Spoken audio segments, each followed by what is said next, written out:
As a conservative, like my dad, I was pleasantly surprised when I watched the Democrat debate on CNN on October 13. Anderson Cooper was the moderator and he asked some very hard questions to the candidates. What was even more surprising was a fact-checking video I found on AOL. AOL usually doesn't fact-check the Democrats. Check this out.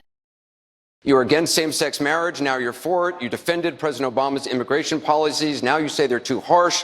You supported his trade deal dozens of times, you even called it the gold standard. Now suddenly last week, you're against it. Will you say anything to get elected? I did say when I was Secretary of State 3 years ago that I hoped it would be the gold standard.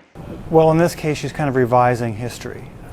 She wasn't really going around saying that she hoped that this deal would become the gold standard. She was saying that it was. She said this in many venues worldwide. She roundly supported the deal as Secretary of State. So I think in this case she's trying to wiggle out of the flip-flop and deny that it happened.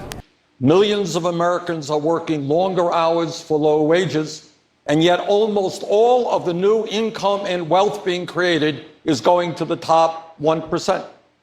Over the last 5 years, or the first 5 years rather, of the recovery, the figure is 58%.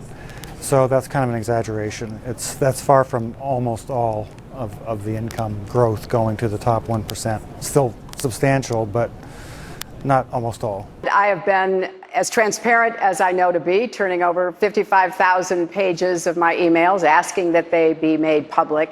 She hasn't said whether she told the State Department about her decision, whether to use a private server. She hasn't answered a lot of questions about how that was set up and operated. And I think probably most important, she hasn't said what's been done to prevent hacking. And as we now know, as AP has reported, there have been multiple attempts to hack into her system, and neither she nor her campaign has answered questions about it. So I think it's a stretch to say that she's been fully transparent. If we want free tuition at public colleges and universities, millions of young people are going to have to demand it and give the Republicans an offer they can't refuse. Both he and Clinton said the same thing. They both have plans to make tuition free for public colleges and universities. And they simply didn't say that someone has to pay for that, and it's going to be the taxpayers. These are expensive plans, and running something like $70 billion a year for Sanders and about $35 billion for Clinton.